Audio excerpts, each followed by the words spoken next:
Décidé d'arrêter le rallye à haute compétition. Vous continuez, hein, on vous voit encore notamment au trophée Andros. Et cette année, vous êtes ouvreur, c'est vous qui ouvrez la piste. Et d'ailleurs, on en reparlera tout à l'heure puisque j'étais à vos côtés dans le speeder Renault ce matin et ça déménageait pas mal. On en reparlera dans un instant.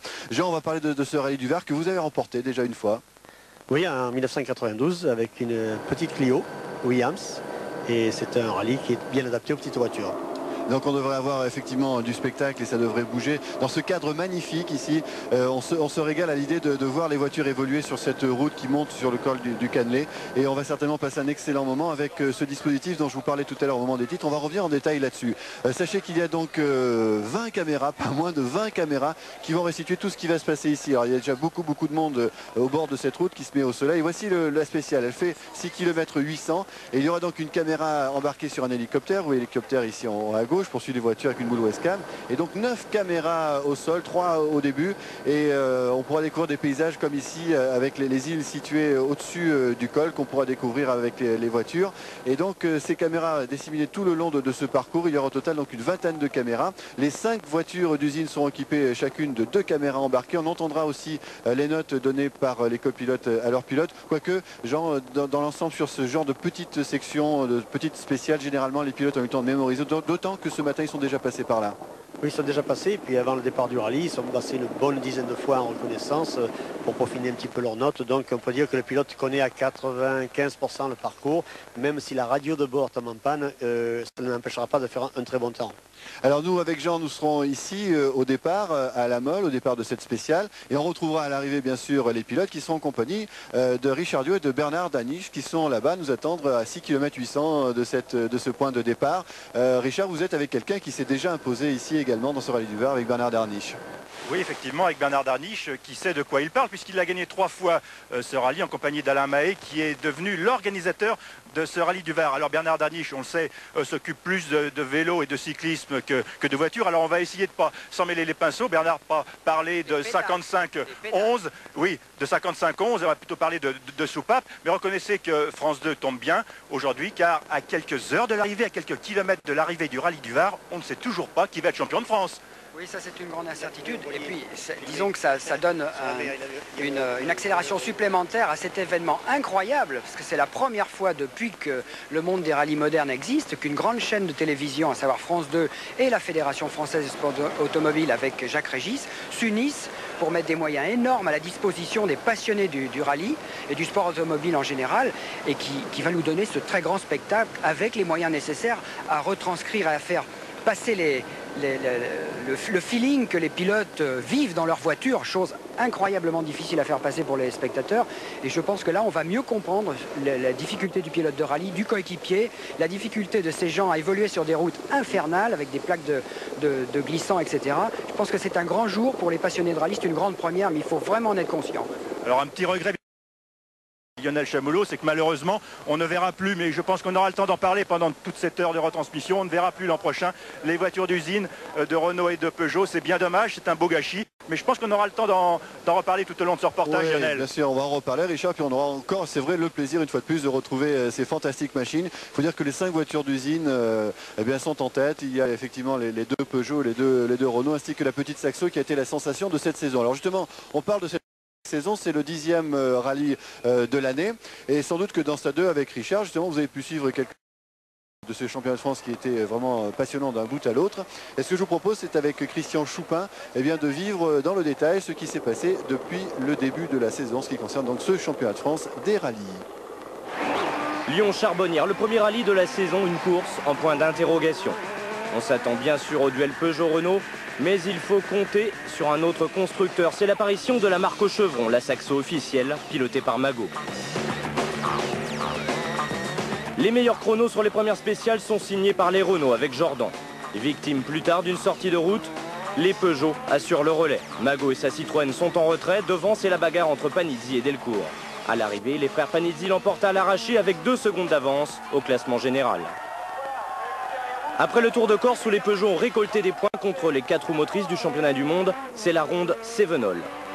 Et ses absents de marque au départ, pas de Mégane et 306 Maxi, c'est la route vers une première victoire pour Patrick Mago et sa Saxo. Résultat, il remonte à 3 points de Panizzi au classement général. La morale de cette histoire, les absents ont toujours tort. Citroën sur le podium, c'est un constructeur de plus dans la course au titre. Attention, voilà pour cette première victoire de Patrick Magot et de Guillaume Brun et de cette Saxo. Rallye du Rouergue, Panizzi, le tenant du titre, a compris le message. Ici, il attaque de la première à la dernière spéciale. Le seul pilote à pouvoir le contenir, c'est encore Delcourt sur la deuxième 306 Maxi. Bugalski est en position d'outsider, sa Mégane est de plus en plus performante. Seuls quelques problèmes électriques l'empêcheront de réaliser les meilleurs temps. Et Magot, toujours bien placé, assure sa deuxième place au classement général. Alors que Panizzi file le plus vite possible vers l'arrivée, il remporte ce rallye. Delcourt est deuxième à 8 secondes. Cinquième manche, le rallye du Mont Blanc, une course à rebondissement. Les frères Panizzi décrochent la première spéciale, pas pour longtemps. Ils sont exclus, raison invoquée, poids non conforme pour la 306 Maxi. Un verdict qui fait les affaires de Bugalski. Après une année sans résultat, le pilote Renault prend les commandes de la course et pour une fois, la chance est avec lui. Delcourt en deuxième position est retardé par une double crevaison. Philippe Bugalski a le champ libre, sa Mégane fonctionne à merveille, tout est réuni pour la victoire. La surprise du rallye, c'est encore Magot et sa Saxo en quatrième place à l'arrivée. Ils s'installent en tête du championnat de France. Le rallye du Limousin, une course entre deux pilotes. Panizzi est le premier à s'illustrer sur sa 306. Bugalski est dans sa roue malgré un mauvais choix de pneumatique. Pour rattraper la 306, il applique sa stratégie. Une course intelligente, priorité, gérer au mieux le potentiel de sa Mégane au fil des spéciales. À l'arrivée, c'est la victoire avec 4 secondes d'avance. Panizzi lève le pied, sa deuxième place lui suffit pour accéder à la tête du championnat de France. On a quand même dominé les débats assez largement, même si ce matin je fais une petite erreur et je perds beaucoup de temps. Donc je pense qu'on fait un grand rallye ici et que ça promet une fin de championnat très animée. Le rallye du Touquet, Bugalski tente sa chance, suivi de très près par Delcourt. Les deux pilotes s'engagent à un duel sous la pluie dans la deuxième boucle. Le dernier chrono se terminera par une série de tonneaux pour Bugalski. Serge Jordan sur la deuxième Mégane profite de la situation. Panizzi en deuxième position ne peut rien faire à cause d'un mauvais choix de pneumatique. Jordan décroche sa première victoire de la saison.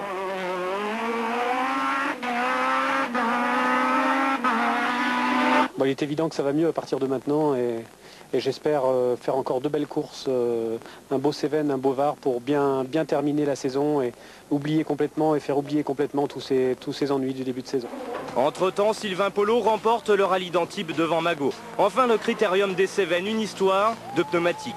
François Delcourt creuse l'écart aidé par un bon choix de gomme. Plus tard, la route change de configuration et les pneus de Delcourt se dégradent rapidement. Serge Jordan ne s'est pas laissé surprendre, il remporte le 40e critérium des Cévennes.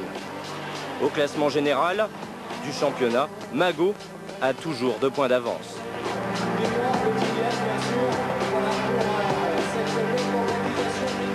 Et voici ce classement général. Effectivement, 2 points d'avance pour Patrick Magot sur Gilles Panizzi. Les autres ne peuvent plus remporter le titre de champion de France des pilotes. Vous voyez, Bugalski est donc décroché. Mais ce qu'il faut savoir, Jean Ragnotti, c'est que ces 2 petits points d'avance finalement ne pèsent pas très lourd parce qu'il faut savoir que Patrick Magot, lui, va devoir décompter des points, enlever environ 17 points de ce classement parce qu'il a couru toutes les courses, toutes les manches. Et Gilles Panizzi, s'il termine, on peut penser que s'il termine dans les 5 premiers ce rallye du Var, eh bien, peut remporter pour la 2e fois de suite le titre de champion de France. Oui, il est très bien placé.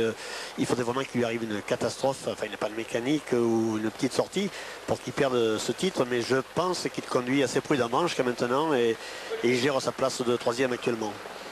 C'est dommage, bien sûr, que Patrick Magot ne puisse pas se battre à armes égales avec les autres, mais il a fait une saison complètement formidable parce qu'il faut savoir que la Citroën Saxo est une mini-kit, qu'elle n'est pas du tout dans la même catégorie que les autres voitures, c'est-à-dire les 2 Renault d'usine et les 2 Peugeot d'usine, qu'elle est beaucoup moins puissante. Il y a quoi? Il y a 350 à 400 cm3 de différence à peu près.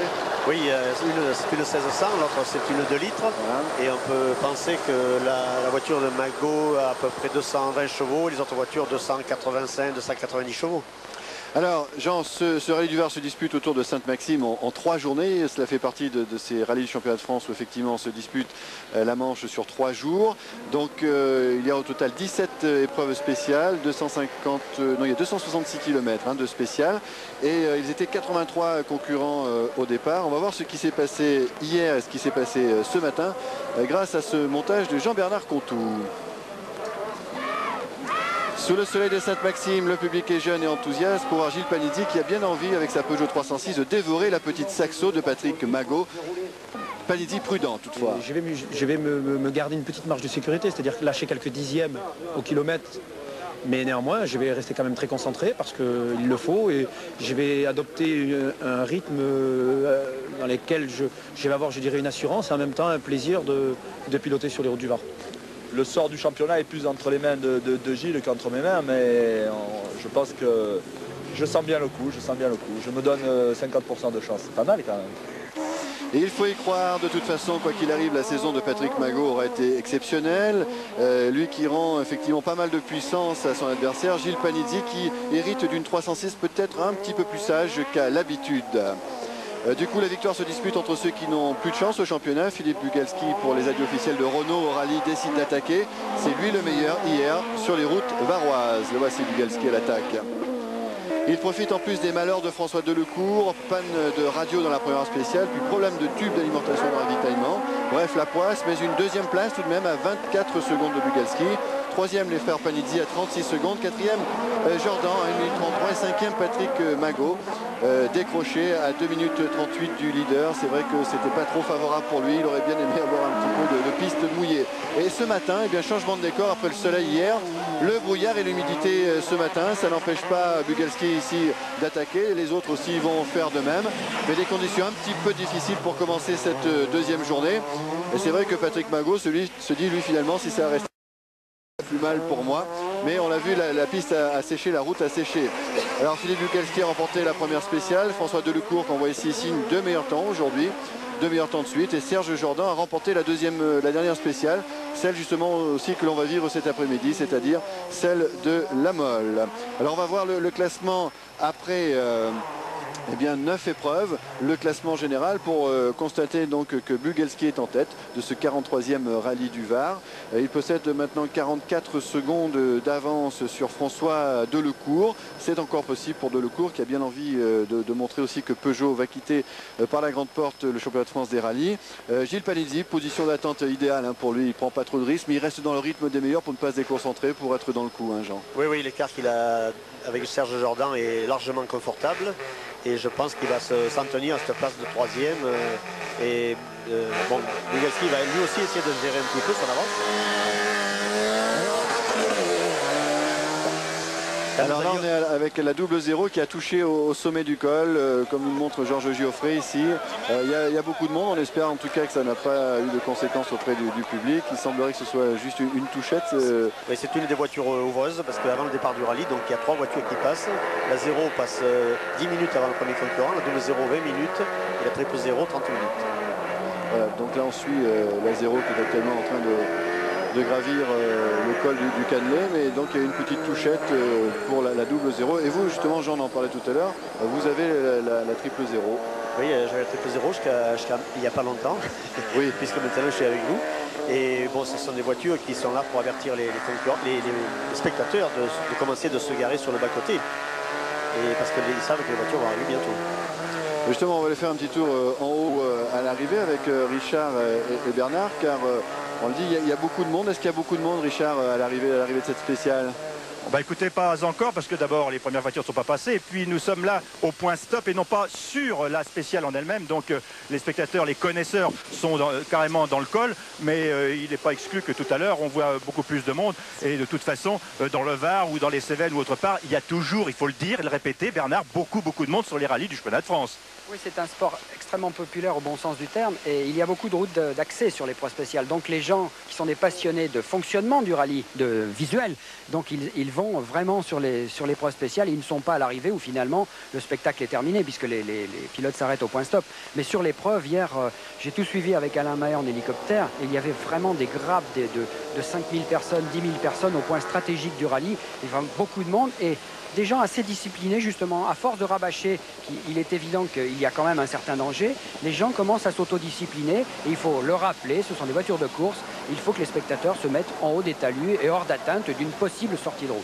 Et puis je crois qu'il faut ajouter, Lionel, que nous répondons, là on l'a déjà dit plusieurs fois mais il faut le dire encore aujourd'hui, nous répondons à un appel du public. Il y a véritablement un public pour ce sport très populaire en France.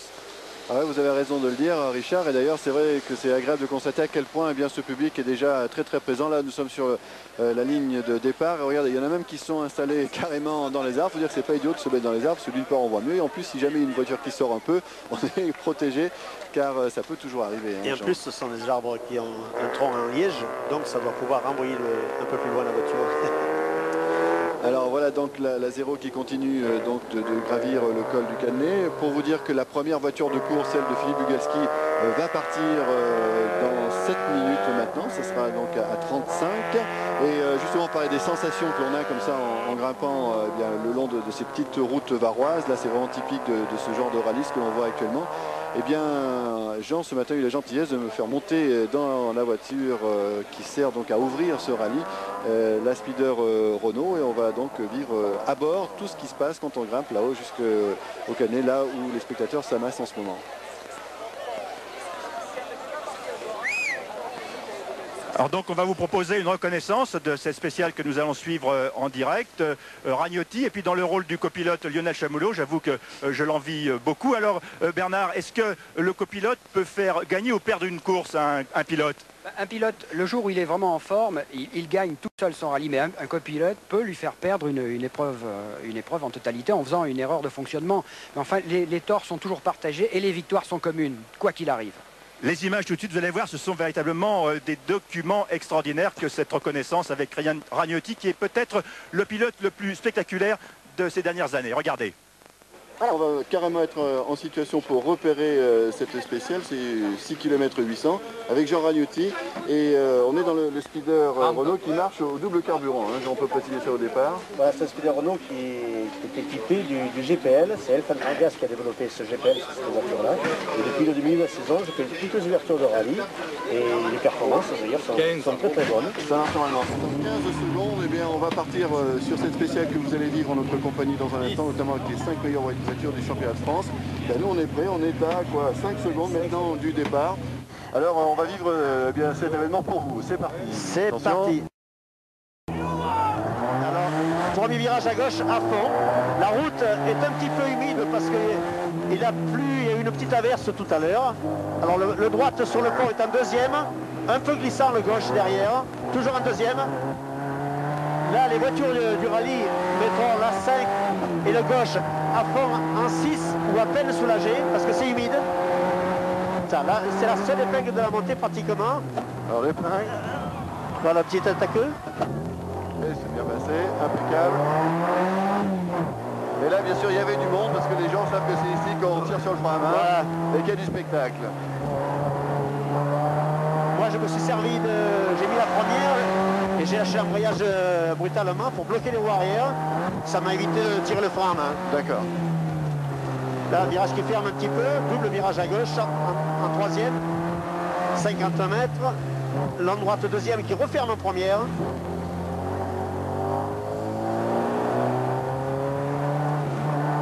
L'en gauche, en droite avec route neuve toujours là. Voilà, hop, revieille route avec des trous à la corde. Alors, il y a vraiment un mix de revêtements là. Hein. Là, on arrive au sommet du col, à 300 mètres. Voilà, le sommet du col, avec une épingle juste après, épingle gauche. Et on découvre la mer à la sortie de l'épingle, c'est magnifique ici. On bascule sur l'autre versant. Là, on va descendre alors. Sur le versant sud, descente un peu plus rapide sur belle route.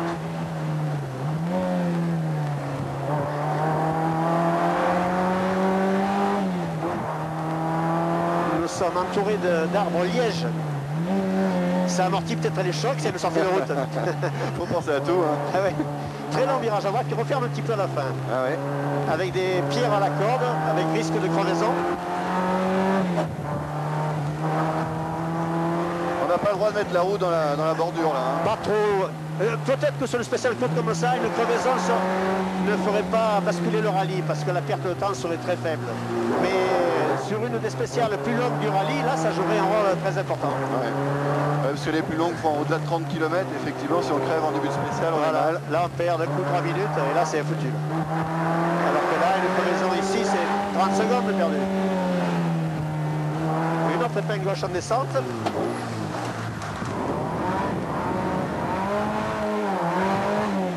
Il y a plus de plaisir pour vous à conduire en montant ou alors en descendant comme ça? En descendant, en descendant.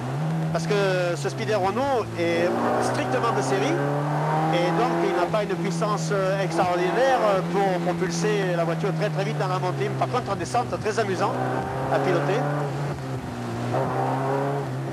Voilà, on est dans 50 mètres, on va passer une arrivée. D'accord. Et là voilà. Et on y est. Voilà, alors là après on a... Et voilà, on y était. Alors c'était ce matin, la route était encore un petit peu mouillée. Hein. Là ça a changé parce que le grand soleil est là et on voit la voiture de Bugalski là, qui est prête. Bonne sensation c'est vrai avec cette voiture, hein, notamment dans la descente. Jean, merci de m'avoir fait partager ce moment. Et on va parler de Renault justement puisque Renault est en tête de ce Rallye du Var et c'est la dernière apparition officielle, en tout cas à l'heure où on parle, pour l'équipe Renault. Vous avez fait quasiment toute votre carrière avec cette marque, ça doit quand même vous faire quelque chose, Jean. Oui, ça fait toujours quelque chose lorsque une équipe s'arrête de courir pour l'ensemble, pour la voiture, pour les mécaniciens, pour les ingénieurs, pour tout le monde. Mais enfin, je pense que Renault s'arrête actuellement pour une période de 1 an, 2 ans, mais une grande marque comme Renault qui a toujours été présente dans le sport automobile depuis toujours, je pense que nos responsables, nos directeurs sont en train de concocter quelque chose pour les années futures. Est-ce que vous pensez que c'est à peu près la même attitude que pour le moteur de Formule 1, c'est-à-dire qu'il y a presque une cellule de veille en attendant peut-être de revenir? Oui, parce que de toute manière, l'équipe qui travaille actuellement aux Ulysse, qui s'occupe des voitures de rallye, du développement, même des voitures de série en version sportive, va continuer de travailler normalement comme avant. Il y a juste l'équipe officielle du Team Yak là, qui va s'arrêter pour un certain temps, comme je disais. Alors voici justement cette voiture pilotée par Philippe Bugalski, à ses côtés Jean-Paul Chiaroni, évidemment c'est un Corse et tous les deux sont en tête donc de ce rallye du Var. L'année dernière eh bien, Philippe a terminé vice-champion de France et cette année eh bien, il a déjà remporté 2 victoires, le Mont Blanc et le Limousin. Il est 3e actuellement au général. Alors là il a mis quoi comme pneumatique? Parce que là c'est complètement sec hein, maintenant. Oui, c'est complètement sec, donc il a dû mettre des gommes tendres, des N22, voilà, qui sont les gommes pratiquement les plus tendres que nous utilisons. Alors c'est lui donc qui va s'élancer le premier. Ce matin les pilotes ont déjà fait ce parcours. Celui qui s'est imposé eh bien c'est Serge Jordan en 4 minutes 56 secondes et 5 dixièmes, parce que maintenant en rallye on compte les dixièmes, c'est important parce que c'est tellement près entre les voitures, les performances, qu'il fallait aller au-delà de la seconde pour départager les postulants.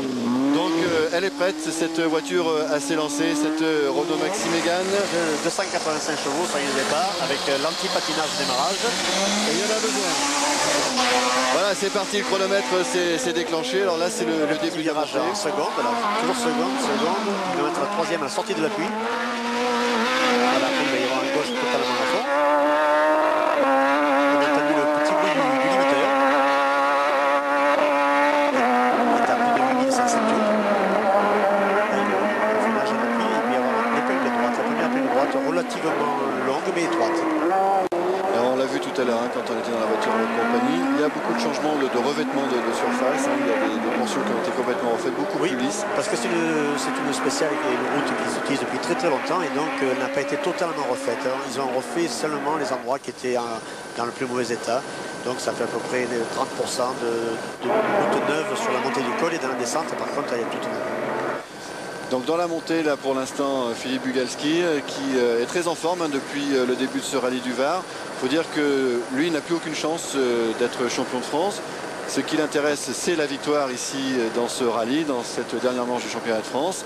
Et il a bien commencé, il a mis beaucoup de pression sur Delecourt qui est à peu près dans le même état d'esprit. Delecourt, lui, qui aura aussi à cœur de s'imposer alors que Panizzi, son équipier, jouera la gagne pour le titre de champion de France. Il faut faire attention, il était un petit peu dans la bordure, Bugalski. Oui, mais ils connaissent tellement bien la route qu'ils savent les endroits où ils peuvent mettre 2 roues dans le bas-côté et les endroits où il ne faut pas les mettre. Mais il est certain qu'il ne faut pas faire d'imprudence parce que même si la spéciale est courte, les 44 secondes d'avance qu'il a actuellement, Philippe, il il peut très bien les reperdre sur une crevaison, même une crevaison qui se situerait à mi-parcours de la spéciale. Ouais, ça suffit pas, 44 secondes, même sur une spéciale très courte, effectivement. Le pépin technique, c'est le gros problème, évidemment, qu'il faut essayer d'éviter de la part de ces pilotes. Alors là, c'est une partie rapide, une ligne droite à peu près longue. Et après, on va enchaîner des portions beaucoup plus serrées. Et pour arriver à l'épingle qu'on a vu tout à l'heure. Et après, la fin de la montée, c'est vraiment très technique. Hein. Mais très technique parce que ça va beaucoup plus vite. Et je crois qu'un pilote de rallye, dans l'ensemble, préfère des routes rapides que des routes trop sinueuses, trop serrées. Parce que la technique, je crois, c'est plus difficile de prendre des risques et de rester sur la route et de bien conduire dans des courbes à 150, 160, 180 que dans des petites épingles en premier ou en deuxième. Il y a pas mal de passages de pont aussi, on en a vu un. Là, il faut être précis, il ne faut pas toucher, surtout en sortie en réaccélération. Voilà. Nous arrivons à la deuxième épingle de droite, qui est peut-être la plus serrée de la montée. Alors, attention. Un petit coup de frein à main à l'entrée. Voilà. Bien passé, sans problème. Pas perdu de temps, là, il n'y a pas eu de recherche de vitesse, c'était vraiment dans la continuité. Il est certain que ces voitures de rallye actuelles sont devenues très efficaces, très performantes. Par exemple, avec 280 chevaux, ça va beaucoup plus vite qu'à l'époque où nous avions des Maxi 5 Turbo qui avaient 350 chevaux. Les voitures sont très techniques et ce qui fait qu'on est un petit peu obligé de sacrifier un peu le spectacle à l'efficacité pure. C'est pour ça qu'on voit la voiture qui glisse, mais qui glisse peu. C'est une dérive contrôlée, elle n'est pas en vrac dans tous les sens, elle est contrôlée par le pilote. C'est des voitures qui pèsent quoi, 950, 960 voilà, kg à peu près. 960 kg avec la roue de secours, avec voilà, nous arrivons au sommet du col. Sommet du col, donc bien sûr ça sera un temps de référence ici, 3:24.9. Et là ça va descendre maintenant.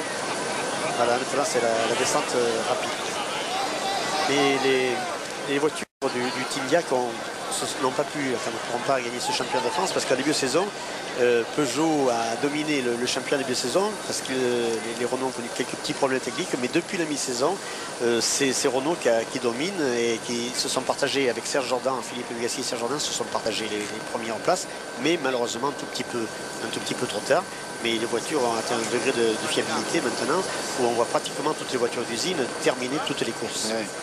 C'est vrai que maintenant c'est ce qui manquera peut-être à ces championnats de France de rallye dans les années à venir. S'il n'y a plus Renault, s'il n'y a plus Peugeot, c'est aussi cette efficacité absolue, cette maîtrise absolue du rallye pour tout ce qui est assistance, pour tout ce qui est mécanique. Et c'est vrai que la performance des voitures maintenant est incroyable et qu'elle ne casse plus. Ou alors vraiment c'est très exceptionnel. Donc la descente maintenant qui est bien géré là par Bugalski apparemment, donc ce sera le temps de référence évidemment puisque c'est le premier à s'être lancé pour cette spéciale numéro 10 de ce rallye du Var que l'on vit donc en intégralité. Et alors que vous entendez peut-être le moteur. Dans le prochain virage à gauche, il y a la guide arrivée. Voilà, on entendait le moteur de Delecourt lui, qui est arrivé maintenant sur la ligne de départ. 4:49.7. Alors voilà, le premier temps de cette spéciale 4:49.7.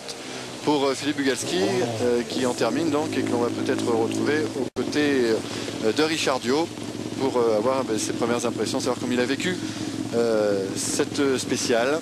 Oui Lionel, avec Philippe Bugalski, une occasion d'ailleurs de vous montrer dans quel état sont les pilotes à l'issue d'une spéciale, même si cette spéciale est très courte. Philippe Bugalski, on a l'habitude de dire que bon, le sport automobile c'est surtout la bagnole, mais c'est aussi le pilote. Oui, c'est un ensemble de choses. Je pense que c'est un sport d'équipe avant tout. C'est pas qu'une voiture, qu'un pilote, c'est des mécaniciens, c'est un team manager, c'est des sponsors, c'est plein de gens qui viennent travailler autour de ça. Et ça a son charme aujourd'hui. Parce qu'aujourd'hui, avec cette télévision, c'est très bien, quoi. C'est super ce qui se passe. Je voulais dire par là que l'effort du pilote est aussi très important. C'est disons, à comparer avec un athlète dans un autre sport. Oui, tout à fait. C'est physiquement très difficile. Il faut être bien dans sa tête, bien physiquement. Ça demande des efforts très intenses et c'est un sport quand même qui est très fort, très émouvant et je pense que c'est super d'être là à l'arrivée aujourd'hui. Quel dommage que l'an prochain vous ne soyez plus avec cette belle voiture bleue. Oui, c'est vrai que quelque part on est un petit peu tous nostalgiques de cette voiture et c'est une voiture qui marche très bien aujourd'hui. Elle a prouvé par les temps qu'on a fait ce matin et hier, donc mais bon, on verra après le rallye. Merci Bernard Darniche, dites-moi, est-ce que l'on sait le rythme cardiaque d'un pilote à l'arrivée d'une spéciale comme ça? Bien, écoutez, moi on m'avait mis des enregistreurs à certains tours de Corse et il n'était pas rare qu'on dépasse pulsations minutes. On m'a enregistré à 203 ou 204 pulsations minutes pendant tout le temps de l'épreuve. C'est assez extraordinaire et d'ailleurs assez inattendu de trouver des fréquences cardiaques qui sont plus élevées que des sports dits de purement physiques. Et le problème, c'est qu'au niveau cardiovasculaire, on est obligé d'être au maximum. Et c'est pour ça, d'ailleurs, entre guillemets, que la plupart des pilotes auto, quand il y a des compétitions annexes dans tous les autres domaines, sont des gens qui ont une très très grosse endurance au niveau cardiovasculaire. Et Lionel, un véritable sport, indiscutablement. Ah bah ouais, c'est pas parce qu'on est assis qu'on n'est pas sportif dans le sport automobile. Et au moment où nous redonnions l'antenne, Richard, c'était le départ de François Delecourt qui est associé à Bruno Gratalou dans cette Peugeot 306 Maxi. Alors François Delecourt qui a commencé, on l'a vu tout à l'heure, avec des petits pépins, notamment un problème de radio dans la première spéciale. Après il a un problème avec son ravitaillement personnel et il s'est un petit peu arrosé le pare-brise. C'était pas bien pour lui pour commencer comme ça, mais il s'est bien rattrapé. Ce matin il a gagné quand même 2 spéciales et on va peut-être un petit peu pouvoir comparer les deux voitures qui sont les deux grandes rivales évidemment dans ce championnat de France des rallyes, c'est-à-dire Renault et Peugeot, avec François Delecourt qui a une carrière super, puisque vous savez il a fait beaucoup de rallyes du championnat du monde. Il a été pilote officiel pour Ford pendant 3 saisons et puis il a été victime d'un accident de la route qui l'a tenu éloigné pendant environ 5 mois des rallyes. Et il avait pour sa rentrée bien réussi à être 4e quand même du rallye des 1000 lacs, et là maintenant il s'impose dans ce championnat de France des rallyes. Et on le disait tout à l'heure, Jean, il fait partie de ceux qui ont vraiment envie d'épingler ce rallye du Var à leur palmarès pour terminer la saison. Oui, je pense qu'il essaye de mettre la pression sur Fribugelski en attaquant au maximum. Il est à 44 secondes. À un moment donné dans la course, il a été à 53 secondes, donc on peut dire qu'il se rapproche. Et je crois que de faire encore des bons temps, il va se rapprocher aux alentours de 35 secondes. Et là, à partir de là, il faudra que Philippe fasse très attention pour l'étape de demain, surtout. Bien sûr, parce que là, dans la spéciale que l'on vous propose, qu'est-ce qu'ils peuvent gratter? 2 secondes, 3 secondes maximum? Oui, d'après moi, il n'y aura pas plus de 3 secondes entre le meilleur temps et le suivant. Mais enfin, c'est là aussi où, dans ce genre de spécial, on montre qu'on est là, qu'on est à l'attaque, que la voiture va bien, qu'on a le moral et qu'on a envie d'attaquer, quoi. Oui, bien sûr. Et puis il y a aussi un autre facteur qui rentre en ligne de compte, c'est les choix de pneumatiques, parce que le championnat de France des rallyes, les constructeurs, les équipes sont limitées à 18 roues par équipage. Et donc le pilote choisit un petit peu à quel moment il va mettre ses gommes neuves, ses gommes moins neuves. Et quelquefois il sacrifie une épreuve spéciale, courte comme ça, en mettant des gommes qui ne sont pas très neuves, en se disant je garde les gommes neuves pour la prochaine spéciale qui est beaucoup plus longue. Et alors quelquefois on voit un très bon temps, et puis d'un coup la spéciale d'après, le pilote revient rentrer dans le rang un petit peu. Mais il y a des choix techniques au niveau des pneumatiques qui sont devenus très importants dans le cadre du championnat de France. En tout cas, on peut apprécier le comportement là, de cette 306 Maxi qui passe là l'enchaînement des 2 petits ponts. Sinon, on peut dire que globalement, ces deux voitures, ces deux machines, la Peugeot et puis la Renault, techniquement sont vraiment très très proches l'une de l'autre. Au niveau du poids, c'est pareil. Ouais.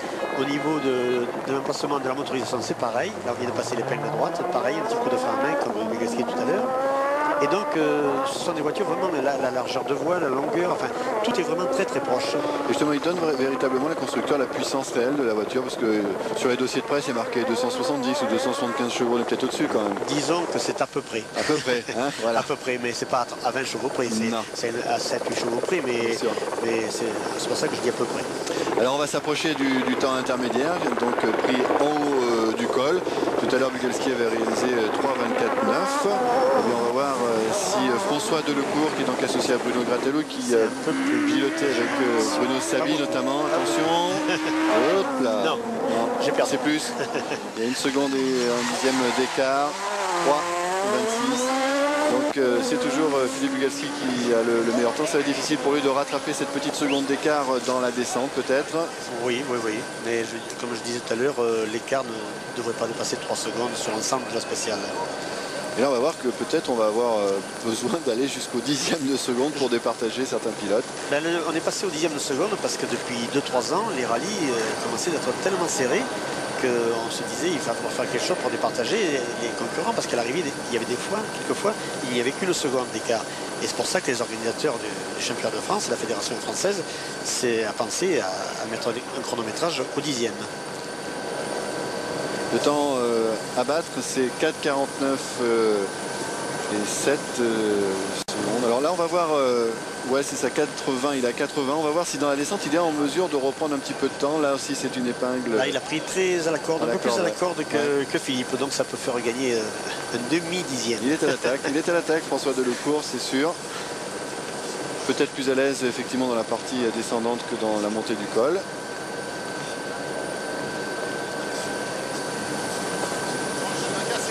Attention là sur le ça pont. sera un peu plus lent, je pense. Il va être un petit peu décroché, il n'aura pas gagné de temps. Mais on a besoin effectivement d'aller au 10e. Ça fait 4,50 tout rond pour François Delecourt. 3 dixièmes d'écart entre les deux premiers pilotes. Si cela avait été à la seconde, Bugelski aurait eu 4,49,0 et Delecourt aurait eu 4,50. Richard est aux côtés de François justement. Oui, aux côtés de François Delecourt. 1 seconde d'écart à peine entre Bugelski et vous. Même temps. Ouais, 3 dixièmes, 3 dixièmes, Richard. 3 dixièmes, oui, on me dit de là-haut. Je sais pas pour qui, peu importe. Pour Philippe. C'est le même temps. Globalement, ça va être difficile. Philippe va très vite et on a commis des petites erreurs ce matin, donc il faut continuer à ce rythme-là et essayer d'exercer une petite pression encore sur lui. Comme pour Bugelski tout à l'heure, je vais vous dire la même chose à vous. C'est la dernière fois que l'on voit cette belle voiture blanche dans les rallyes du championnat de France. Quel dommage. Oui et non, quel dommage. Moi, j'ai hâte et j'ai soif de repartir en mondial. Je dis pas pour autant que je irai en mondial. Mais en tout cas, moi, personnellement, j'ai fait 2 années en championnat de France qui m'ont été certes enrichissantes dans la mesure où il a fallu réapprendre à se bagarrer à la seconde et tout. C'est, je dirais, une autre discipline. On ne peut pas comparer avec le mondial. C'est ni moins bien, ni plus dur, ni moins dur, peu importe. C'est comme ça, il faut l'assumer. Et ça aurait été pour moi 2 saisons très instructives, très difficiles face à Gilles qui était vraiment en osmose sur ce terrain, qui connaissait très très bien les épreuves. Mais je crois que j'ai très souvent et toujours tiré mon épingle du jeu sous la pluie et je dirais même que j'ai dominé dans ces conditions-là régulièrement. C'est quand on regarde votre palmarès du championnat du monde, 2e, 3e, 4e, 5e, c'est agaçant ça tout de même. Ouais, c'est vrai que j'ai énormément de places de second, mais il en faut, c'est comme ça. Mais il y a aussi de très belles victoires et je dirais des victoires qui sont absolument incontestables. Il ne faut quand même pas oublier qu'il y a eu certaines années avec certains constructeurs dans certains rallyes qui ont quand même fait des choses absolument incroyables. Et je crois qu'aujourd'hui, ça c'est indéniable. Et je dirais que Daniel et moi, directement, on en a réellement souffert et fait les frais par contre. Merci, bon courage. Merci Richard, et c'est donc le coéquipier de Delecourt qui va partir maintenant. Gilles Panizzi qui est le champion de France en titre et qui est là pour essayer de décrocher un 2e titre consécutif. Gilles Panizzi qui est associé à son frère Hervé. Alors belle histoire et belle saison cette année pour Gilles Panizzi qui est donc virtuellement, on peut dire, champion de France et qui a réalisé aussi de très très belles choses au niveau du championnat du monde des rallyes puisqu'il est terminé 3e au rallye de Catalogne et 3e également au Tour de Corse, ce qui fait qu'il termine la saison des championnats du monde de rallye à la 9e place. Et ce qui est tout à fait remarquable, le retour de Peugeot au niveau mondial a été très remarqué. Oui, puis Gilles, il ne faut pas oublier que Gilles a débuté dans le championnat du monde, ne connaissait pas les routes. Maintenant, la réglementation du championnat du monde des rallyes fait que les pilotes, et le plus embêtant pour un jeune pilote, c'est de découvrir des routes et il n'y a que 3 passages autorisés. Donc il partait avec un handicap certain et il s'est montré sous son meilleur jour. Et on peut dire qu'il fait partie de la relève de la jeune génération des grands pilotes de rallye. Ouais, 32 ans, célibataire. Il est né à Roquebrune-Cap-Martin et l'année dernière en 96, donc il avait décroché vraiment un titre sans contestation possible puisqu'il avait remporté 6 rallyes au long de la saison et donc il a terminé très logiquement champion de France et cette année son but c'était de conserver son titre. Il a été un petit peu surpris certainement par le comportement de la Saxo de Mago, on en reparlera tout à l'heure, mais là finalement il a toutes les cartes en main parce qu'on vous l'a expliqué brièvement tout à l'heure. Il lui suffit à la limite de terminer correctement ce rallye, c'est-à-dire dans les 5 premiers pour passer devant au classement pour décrocher un 2e titre. Enfin en tout cas demain vous aurez le résultat en ce qui concerne le classement des pilotes de ce championnat de France dans Stade 2 avec Richard II qui va rester jusqu'au bout parce que le rallye se termine demain à midi à Sainte-Maxime et on va suivre donc cette Peugeot 306 Maxi avec les 2 frères à bord. Je pense que s'il y a un pilote qui prend un minimum de risque, c'est bien Gilles actuellement. De tous les pilotes de pointe qui sont engagés dans le rallye, c'est vraiment lui qui doit prendre le moins de risques pour assurer sa place de champion de France. Par contre, j'imagine actuellement un petit peu Serge Jordan qui a connu quelques petits soucis. Il a eu une crevaison en début de course qu'il a relayé un petit peu loin. Et je crois que je ne serais pas étonné de voir Serge Jordan faire un super temps de cette spéciale. On verra ça tout à l'heure avec un peu plus tard, Renault. oui. Ouais. Et pour l'instant, on reste sur la Peugeot. Est-ce que vous pensez que du côté de chez Peugeot, on a préparé la voiture, on va dire gentiment, pour pas que non plus ils prennent trop de risques et qu'ils soient trop à l'attaque? Non, je crois que tous les préparateurs de ces voitures-là, les préparent toutes pour le premier pilote, deuxième pilote. D'ailleurs, en réalité, il n'y a pas de deuxième pilote. Les voitures sont préparées strictement pareilles pour les deux pilotes. Et après, bien sûr, on ne connaît pas la mécanique. Un beau passage un peu plus en travers que les deux autres pilotes, un peu plus spectaculaire. Mais ces voitures-là sont préparées identiquement. Et s'il y a vraiment un petit problème, c'est vraiment pas la faute des mécaniciens ni du pilote. C'est que quand la mécanique doit lâcher, ça lâche. Évidemment. On va pas parler de la boîte de vitesse, ce sont des boîtes séquentielles. Il y a quoi? Il y a 7 rapports? Il y a 7 rapports, oui, il y a 7 rapports avec des passages de vitesse hyper rapides parce que vraiment on ne lève pas le pied à l'accélérateur, on reste à fond. On a un petit switch qui coupe l'allumage pendant un millième de seconde et donc la vitesse s'engage à une vitesse faramineuses. Alors on s'approche du temps intermédiaire, c'est-à-dire le sommet du col, vous le savez maintenant. Et le temps à battre, 3 minutes 24 secondes et 9 dixièmes. On va voir ce que Panizzi va faire. C'est un petit peu plus, 7 dixièmes de plus, 3, 25, 6. Et ça a bien crissé là, dans ce passage. Dérive très large. Et on a vu que le paysage est magnifique, on a à peine le temps de l'apprécier, mais je peux vous dire pour l'avoir fait ce matin que lorsqu'on passe cette épingle et qu'on découvre la mer avec au premier plan la forêt, c'est absolument fabuleux. Et on comprend pourquoi notre ami Johnny Rive a décidé de venir passer sa retraite ici. Coin, et on le salue. Pas loin de l'arrivée. On va passer le voir ce matin, tout va bien. Et donc on va attaquer de nouveau la descente avec Gilles Panizzi, qui, lui, son impératif, c'est absolument de rester sur le bitume, ne plus sortir, de rester très concentré. C'est dur de rester comme ça, à ce point concentré, en restant, disons, dans la limite du raisonnable, mais tout en ayant quand même une petite attaque, parce qu'il ne peut pas se permettre de se traîner non plus sur la route. Oui, en plus, il a un public assez nombreux, puisqu'il habite à Menton, il est presque le régional de l'étape. Et je crois qu'il a un gros public qui est venu l'encourager pour le dernier rallye du championnat de France. Alors cette année, il a gagné le rallye de Lyon-Charbonnières. Il était également premier au Rouergue. Et puis il a terminé là sur 3 deuxièmes places de suite au Limousin, au Touquet et au Cévennes, ce qui explique qu'il soit aussi bien classé dans ce championnat très régulier. Lui aussi, comme Patrick Magot, a été très régulier tout au long de la saison. Et c'est un petit peu, je crois, la régularité qui a finalement à payer. Alors pour l'instant, c'est toujours Philippe Bugalski qui est en tête devant Delecourt. Le temps à battre, c'est 4 minutes 49 secondes et 7 dixièmes. Ça ne sera pas battu car voilà. Le même écart au col, je crois. 7 dixièmes, effectivement. Il n'a pas récupéré de temps dans la descente. Donc 3e place pour l'instant, bien sûr, pour Panizzi. Pour l'instant, la hiérarchie est respectée. Bugalski continue de dominer, même si vraiment on est dans la même seconde pour les 3 pilotes. On va découvrir ce pilote, Gilles Panizzi, le champion de France en titre. Et l'homme qui pourrait bien le conserver. Dans un virage, ouais, ça dérive un peu là. Ouais. On voit bien les roues arrière qui se bloquent au moment où il tire le frein à main. Richard? Oui, avec Gilles et Hervé Panizzi, car c'est une équipe de frangins. Gilles Panizzi, nous allons voir tout de suite le temps. Vous êtes battu d'1 seconde par les 2 voitures précédentes, mais disons que ce n'est pas très important. L'essentiel pour vous, c'est de rester sur la route. Tout à fait, c'est vrai que bon, tout le monde sait bien qu'ici, l'enjeu est très important puisqu'on joue le titre de champion de France. Et donc, pour ce qui nous concerne, on a adopté un rythme qui est sensiblement moins vite que les premiers.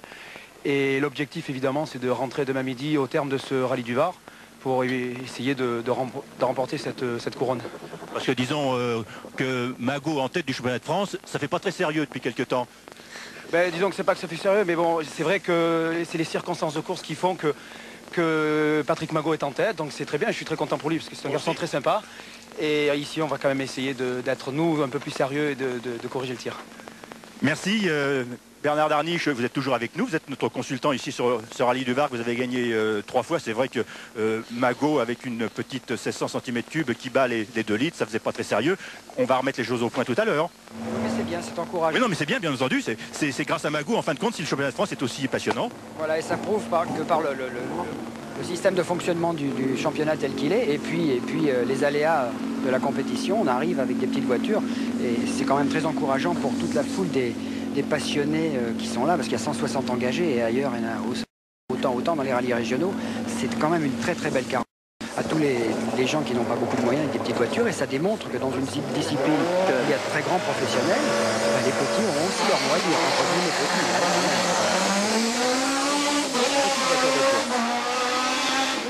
Voilà, avec la deuxième Maxime Egan qui vient de s'élancer, celle de Serge Jourdan et de Jacques Boyère. On peut dire que Serge, c'est l'homme en forme de cette fin de saison, puisqu'il reste sur 2 victoires, au Touquet et au Cévennes. Vous le disiez tout à l'heure, il sera peut-être un petit peu déçu de sa performance globale. Il aurait voulu bien sûr être un petit peu plus attaque, un peu plus devant. Quoique là, il est sur son terrain, parce que ce matin, il a gagné ici dans le même parcours. Oui, je pense que sa crevaison du début du rallye l'a peut-être débouté sur le moment et encore. Mais ça lui a fait perdre beaucoup de temps, bien sûr. Et maintenant, il cherche à faire un peu des coups d'éclat en faisant des temps. Et il en est très capable, puisque les 2 derniers rallyes, c'est quand même lui qui les a gagnés. Le rallye des Cévennes et le rallye du Touquet. Et là, je pense que je ne serais pas étonné, je l'ai dit tout à l'heure, je ne serais pas étonné de le voir faire le meilleur temps de la spéciale, parce que je crois qu'il a envie encore de prouver avant la fin de l'année que vraiment il fait partie des grands pilotes français. Alors Serge est né un 25 décembre, c'est pas banal, donc c'est pour ça que je vous le signale. 58 à Lisieux, donc il a 39 ans, et il est technicien méthode à l'usine de Renault Cléon et détaché au département rallye de Renault Sport. Il a débuté par le karting. Et il est arrivé après en 92 au championnat de France. Il est vraiment, on va dire, maison comme pilote, évidemment, de par sa formation et de par aussi son implication dans la compétition avec Renault. Et puisqu'on suit cette Maxi Mégane, j'ai envie de parler aussi de Patrick London, qu'on va saluer, Jean, parce qu'il est tellement lié aussi à la réussite de Renault en rallye depuis une vingtaine d'années. Oui, Patrick London, c'est même une affaire de famille, puisque son père a été aussi directeur chez Renault à une époque. Et lui, depuis très longtemps, il y a 30 ans que je suis chez Renault pratiquement aussi, et je le côtoie depuis très longtemps, donc on peut dire qu'il fait partie des meubles.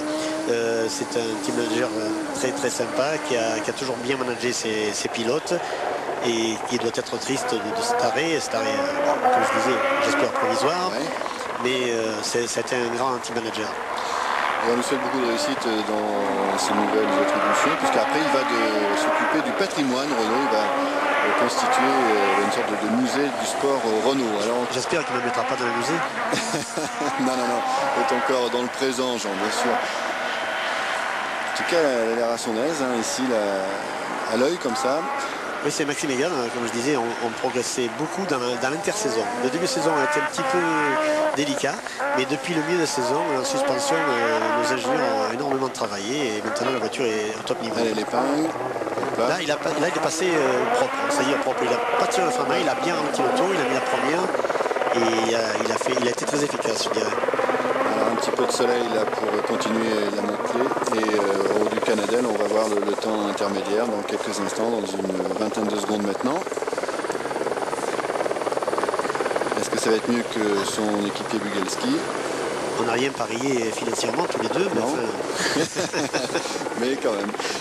Donc j'en pense que Serge Jordan peut remporter cette spéciale. Alors première indication, il arrive en haut du col. Qu'est-ce que ça va nous donner tout ça? Et non, il est en retard, il est même pas mal en retard. Ça m'étonnerait qu'il puisse faire mieux là. C'est un peu trop, c'est un peu trop pour reprendre ça dans la descente. Il y a presque 2 secondes d'écart. Ouais, 2 secondes ça fait trop. Et j'aurais mieux fait de parier. Oui, voilà. Mais qui ne fait rien n'a rien. Voilà. En tout cas, ça n'empêche pas de bien sûr continuer à attaquer dans cette descente qui est du côté soleil. En plus, il fait beau, très beau temps sur ce rallye.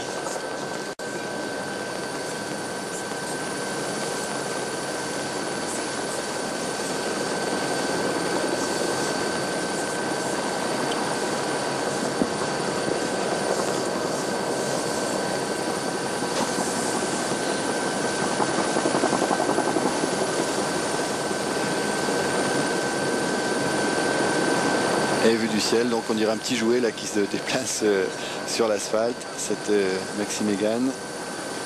Le meilleur temps c'est 4,49,7. Ouais.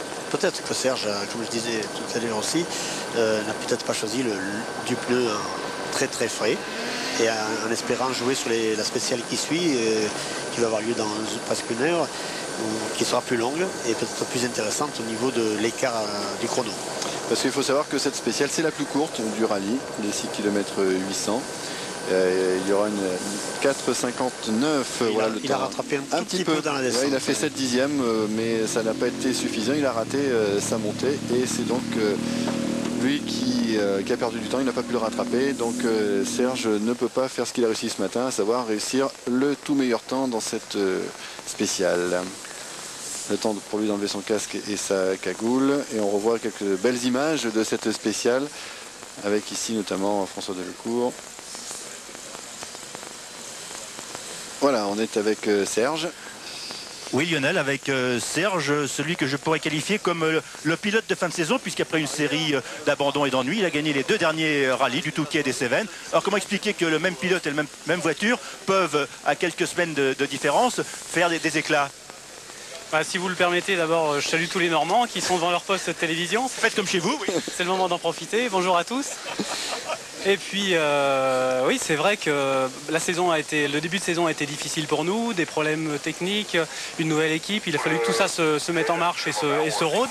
Et puis, depuis la deuxième partie de la saison, je crois d'ailleurs que c'est vrai pour les deux Mégane, un regain de forme, une compétitivité, une fiabilité accrue qui nous permettent de faire des très belles courses et qui, personnellement, m'ont permis de gagner le rallye du Touquet et le rallye des Cévennes et de bien fonctionner ici. Alors, un petit ennui, on ne reverra plus ces belles voitures bleues, elles sont superbes. C'est un regret, hein? Pour nous, énorme, mais je crois pas seulement sur nous, pour l'ensemble du rallye français et de tous les spectateurs qui sont très nombreux ici. Bon, j'espère que ce n'est qu'un au revoir et pas un adieu et qu'on nous reverra bientôt. Merci Serge et bon courage.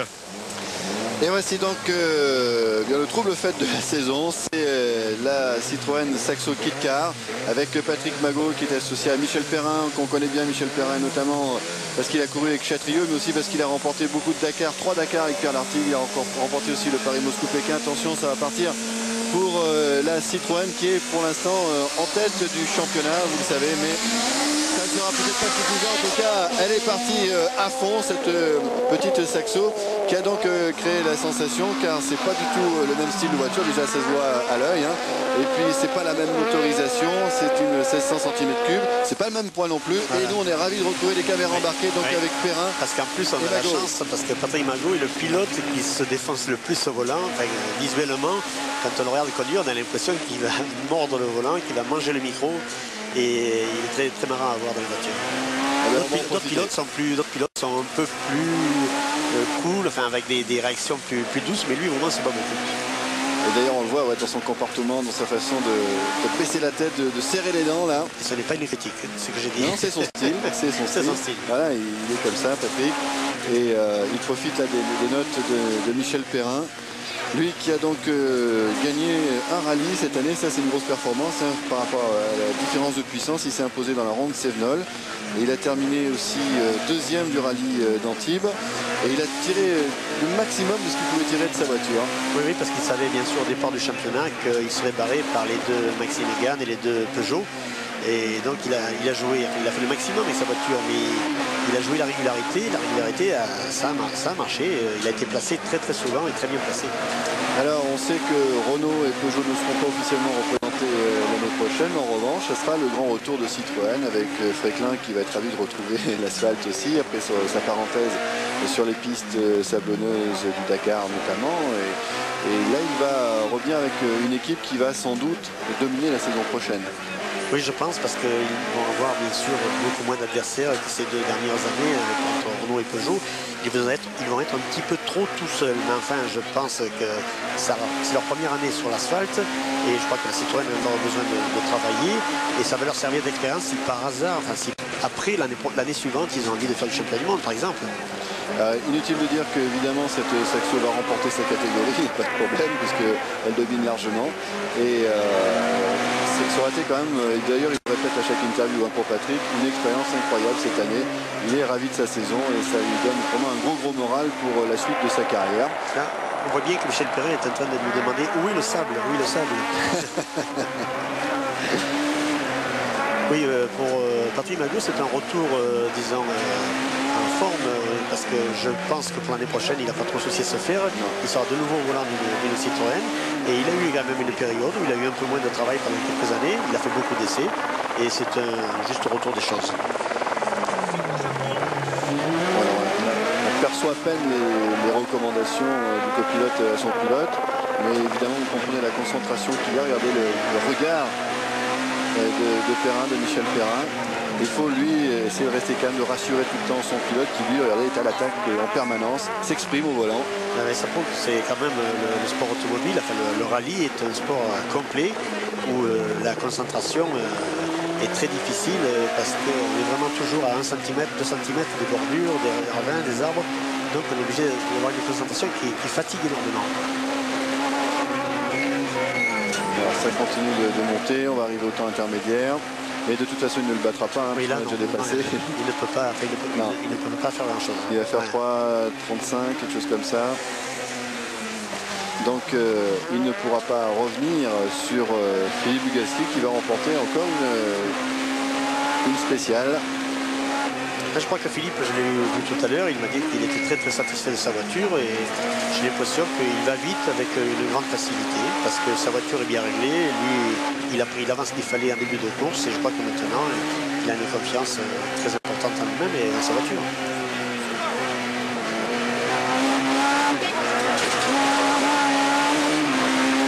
Là, on entend que les régimes moteurs sont assez élevés. C'est pas la même boîte de vitesse non plus. Hein. Voilà. Ça leur parle des boîtes séquentielles, là ouais. C'est autre chose, c'est une boîte à travaux. Il y a 6 rapports dans le Saxo. D'ailleurs, ce sera peut-être pas la Saxo qui défendra les chances de Citroën l'année prochaine. Voilà, ils ont Zara qui a fait l'ouverture aussi un petit peu du rallye, qui a fait quelques essais. Et ce sera un peu leur cheval de bataille pour la victoire l'année prochaine. Et je pense qu'il y aura aussi le Saxo de Chicago. Continue dans la descente. Le travail des jambes.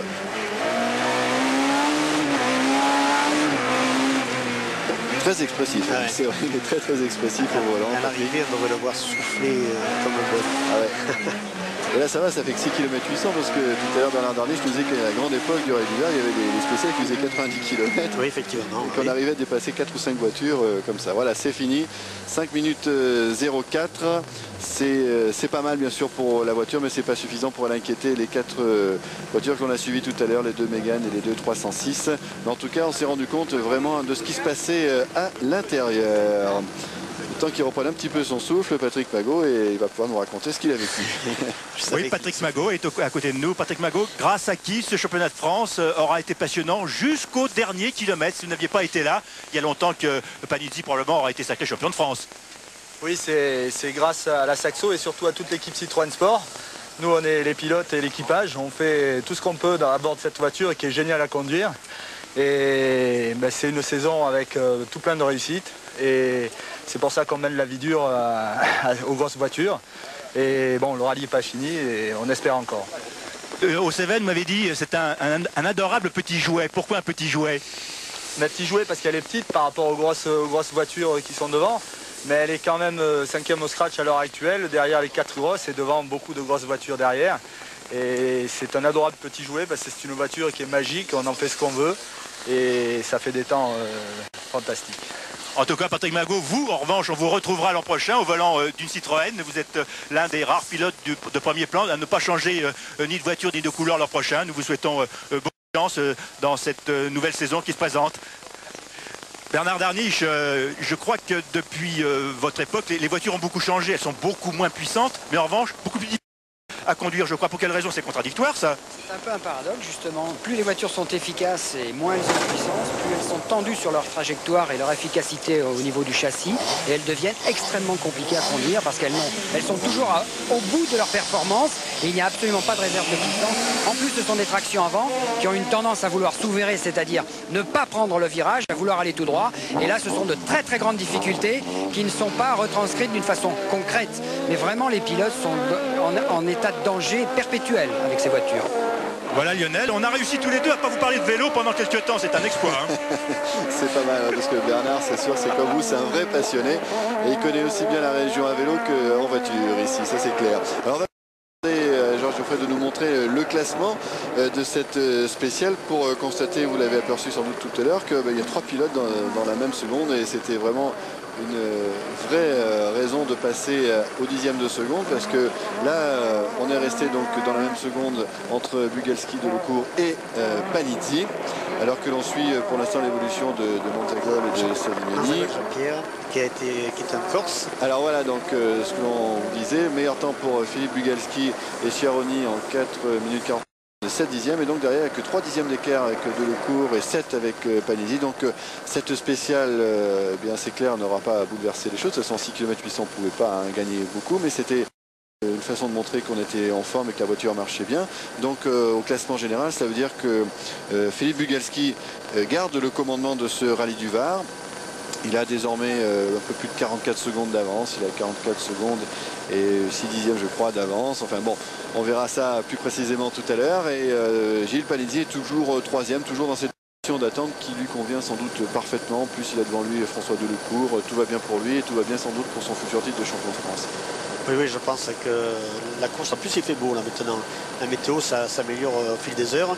Et je crois que le rallye s'achemine vers un final sur le sec. Et ça rend quand même le pilotage un peu plus facile en général.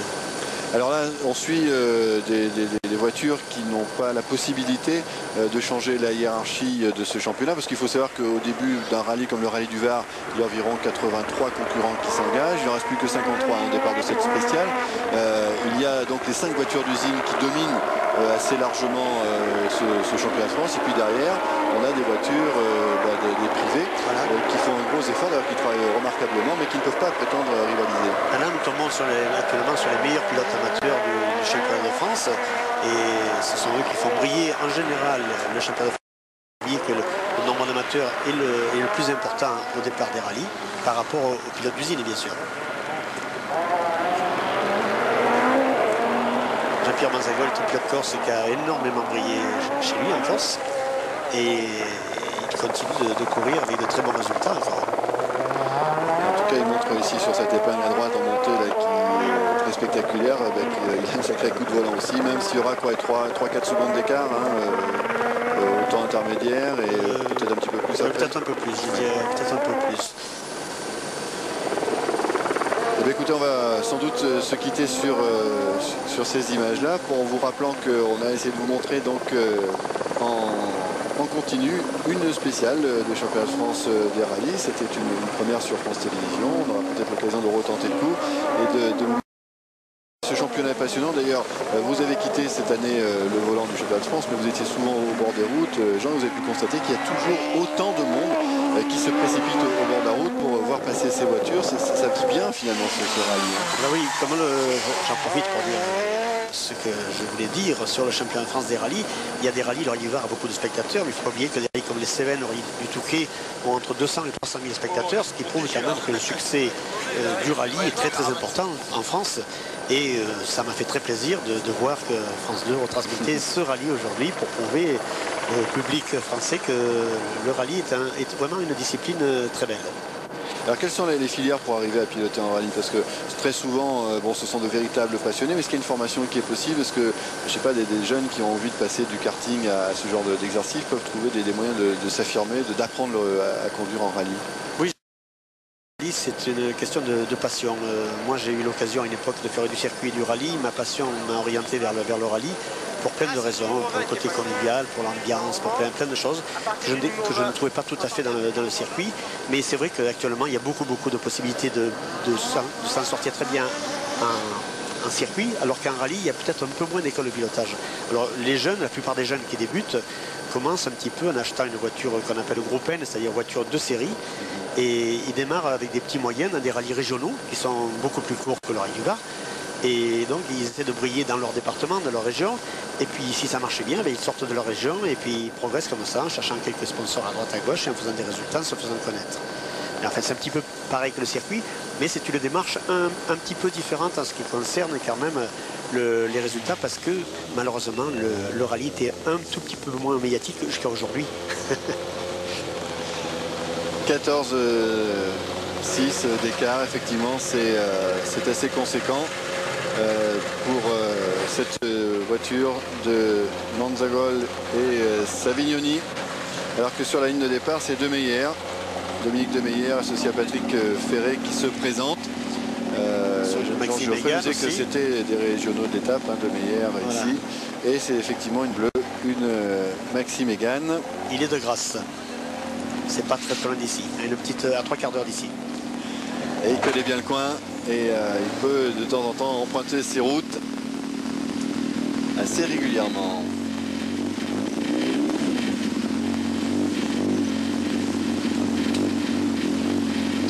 Et voilà, quand on compare... oui, c'est sûr que pas la même chose. Philippe est un petit peu plus à l'attaque. Bien sûr. Et donc la roue arrière s'est soulevée parce qu'il a pris un appui beaucoup plus violent à l'entrée de ce pont.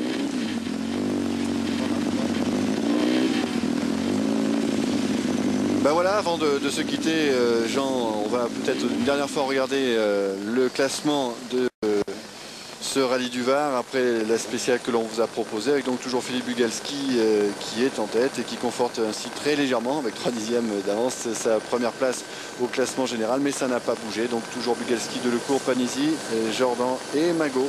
Et donc Manzagol qui arrive ensuite en 6e position. On était ravis de passer cette heure en votre compagnie. Pour avoir le résultat définitif, il faudra regarder Stade 2 demain, puisque Richard Dio sera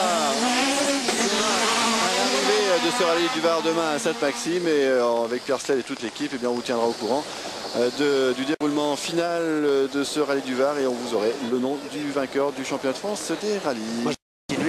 D'ouvrir le rallye pour l'étape de demain. Eh bien, vous avez bien raison de le faire, Jean. Merci de votre collaboration. Jean, merci à Richard Dio et à Bernard Darniche et à Georges Giuffret à la réalisation et à Denis Vivadini à la production.